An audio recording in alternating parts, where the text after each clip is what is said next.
Hello students, आज हम taxonomy के आगे के भाग में अलग अलग फाइलमों की चर्चा करेंगे और अलग अलग फाइलमों में विभिन्न प्रकार के लक्षणों की बात करेंगे।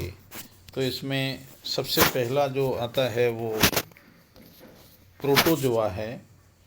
तो आज प्रोटोजोआ की बात करेंगे। तो प्रोटोजोआ में कौन कौन से लक्षण इस तरह से होंगे, इसकी भी चर्चा हम साथ में कर पाएंगे। तो सबसे पहले प्रोटोजोआ जो फाइलम होता है उसके सामान्य लक्षणों की बात करेंगे। तो इसमें सबसे पहले इस संघ के सदस्य सूक्ष्मदर्शीय और अकोष्ठीय होते हैं, यानी कि ये माइक्रोस्कोपिक जंतु हैं और अकोष्ठीय जंतु कहलाते हैं।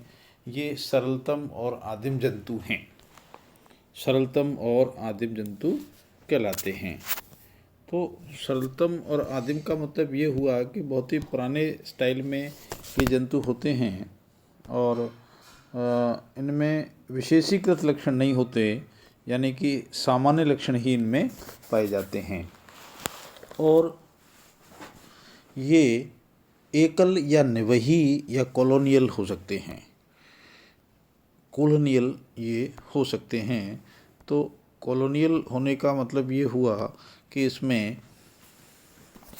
या तो एकल हैं या कॉलोनियल हैं, यानी सिंगल सॉलिटरी भी हो सकते हैं और कॉलोनियल हो सकते हैं, कॉलोनी बना करके रह सकते हैं। इनके सदस्य स्वतंत्र जीवी, परजीवी, सहजीवी और स्वतंत्र परजीवी या सहभोजी हो सकते हैं, यानी कि डिफरेंट टाइप का इसमें अलग अलग जीवन हो सकता है। यानी पैरासाइट भी हैं, सहजीवी भी हैं, परजीवी भी हैं, सहभोजी भी हो सकते हैं। तो अलग अलग टाइप के जंतु इनमें होते हैं। इन जंतुओं का शरीर नग्न या पेलिकल या बाह्य कंकाल द्वारा घिरा रहता है। ये भी इनका विशेष प्रकार का लक्षण होता है और इस विशेष प्रकार के लक्षण से हम ये कह सकते हैं कि ये पेलिकल के द्वारा इनका ढका होता है। तो ये एक तरह से इनका कंकाल कहलाता है। स्केलेटन की बात कर सकते हैं। शारीरिक संगठन जीव द्रव्य कोटि का होता है। जीव द्रव्य साइटोप्लाज्मिक ग्रेड का होता है। साइटोप्लाज्मिक ग्रेड की बात कर सकते हैं। इनके शरीर असममित, गोलीय या द्विपार्श्विक सममित भी हो सकते हैं। असममित भी हैं, गोलीय भी हैं और द्विपार्श्विक सममित हो सकते हैं। इनका कोशिका द्रव्य दो भागों में बटा होता है। बाहर की ओर एक्टोप्लाज्म और अंदर की ओर एंडोप्लाज्म होता है। एक्टोप्लाज्म और endoplasm, there are two types of cytoplasm. Outer जो की तरफ होगा वो एक्टोप्लाज्म होगा और अंदर की साइड में उसको अपन एंडोप्लाज्म के नाम से जानते हैं। तो ये दोनों तरह का हो सकता है। दूसरी बात हम ये करेंगे कि इनमें गमन जो होता है, लोकोमोशन जो होता है, वो कूटपाद या कशाब या सिलिया द्वारा हो सकता है। गमन जो होता है, लोकोमोशन, वो स्यूडोपोडिया या फ्लैजिला या सिलिया द्वारा, यानी एक स्पेशलाइज्ड ऑर्गन्स हैं ये। कूटपाद, स्यूडोपोडिया, कशाब या सिलिया। वर्ग स्पोरोजोआ में गमनांग नहीं होते। ये एक इनका एक्सेप्शनल केस है कि इनमें गमनांग नहीं होते, और क्योंकि इनके सभी सदस्य परजीवी होते हैं, पैरासाइट हो सकते हैं। All members are parasite. Protozoa में पोषण प्राणी संभोजी, पादप संभोजी, मृतोपजीवी व कुछ परजीवी प्रकार के हो सकते हैं।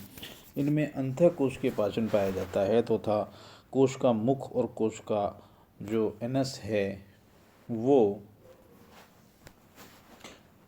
एक ही जंतु में होते हैं, एक ही स्थान पर होते हैं। श्वसन की क्रिया सामान्यतः विसरण की क्रिया द्वारा संपन्न होती है, यानी कि डिफ्यूज़न के द्वारा इनमें जो श्वसन होता है वो डिफ्यूज़न की क्रिया के द्वारा संपन्न होता है।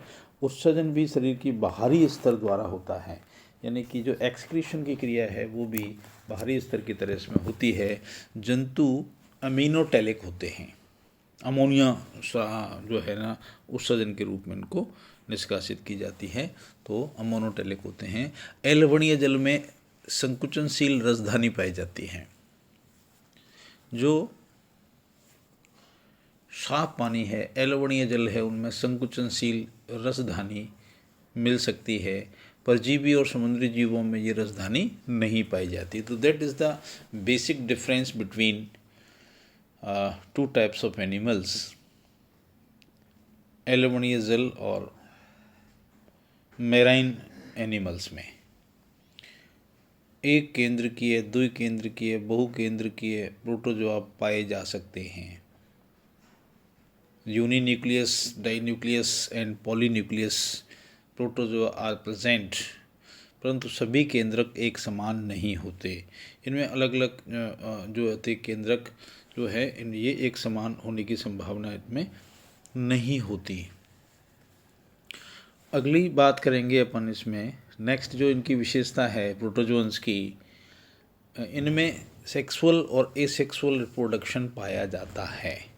दोनों ही प्रकार का रिप्रोडक्शन इनमें मिल सकता है, अलग अलग एनिमल में ये मिल सकता है, क्योंकि ये बहुत ही आदिम प्रकार के होते हैं, सूक्ष्मजीवी हैं, एककोशिकीय हैं।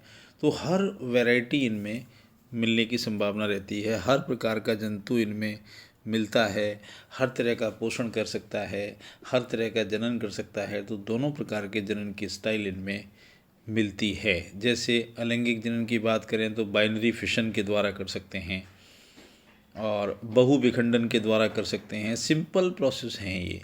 और बीजाणु जनन के द्वारा कर सकते हैं, बडिंग के द्वारा कर सकते हैं।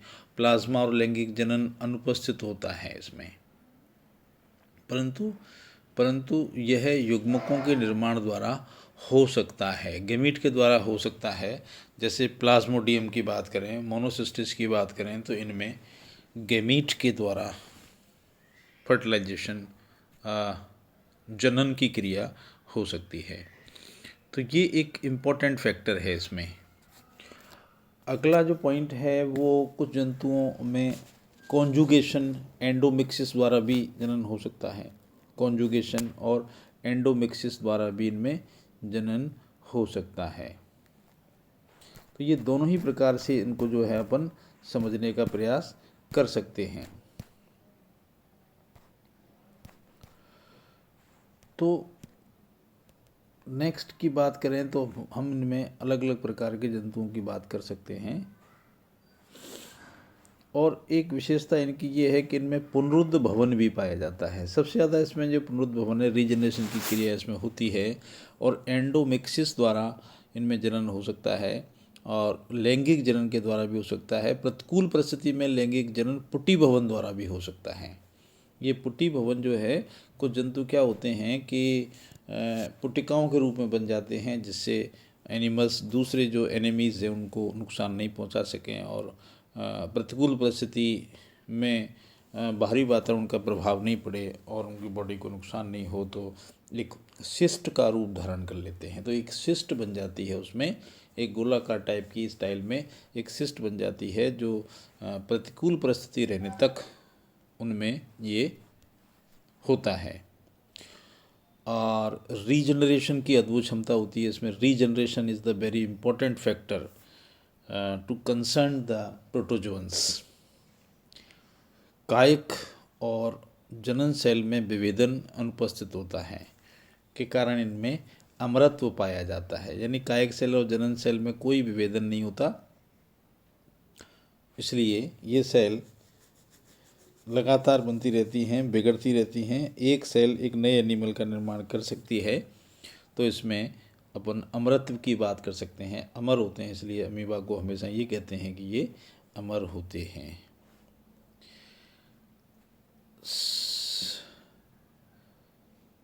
1964 ईयर में प्रोटोजोन्स जंतु वैज्ञानिकों की वर्गीकी और सदस्यों की समिति ने निम्न वर्गीकरण प्रस्तुत किया, जिसको सोसाइटी ऑफ प्रोटोजोलिस्ट कहते हैं, प्रोटोजोलिस्ट कहते हैं। इसके अनुसार प्रोटोजोआ को 4 उपसंघों में बांट दिया गया है: सार्कोमेस्टिगोफोरा, स्पोरोजोआ और क्लेडोस्पोरा और सिलियोफोरा। तो ये 4 प्रकार की भागों में इसको बांट दिया गया है, जिसके आधार पर हम इसमें अलग अलग इनका बेस जो रहता है वो गमनांक का बेस हो सकता है। गमनांक के बेस के आधार पर इनका वर्गीकरण किया जाता है और इसके जो गमन के अंग हैं उनके आधार पर ही इनको विभिन्न भागों में बांटा गया है और विभिन्न भागों से इनको हम वर्गीकृत कर सकते हैं। और गमन के जो अंग थे वो कूटपाद, कशाप और सिलिया थे, इसलिए इसको अपन जो है अलग अलग प्रकारों में बांट सकते हैं। दूसरा, जनन का बेस भी हो सकता है, स्पोर्स के द्वारा जिसमें होते हैं, तो वो स्पोर्स जो हैं तो क्योंकि उनमें विशेष तौर से गमन के अंग नहीं होते, स्पोरोजोआ में गमनांग नहीं होते, तो उनको अलग प्रकार के उसमें संघ में उपसंघ में बांटा गया है। बाकी दूसरे संघों के हिसाब से इनमें गमनांग जो है विशेषताओं के रूप में पाया जाता है। Okay, thank you.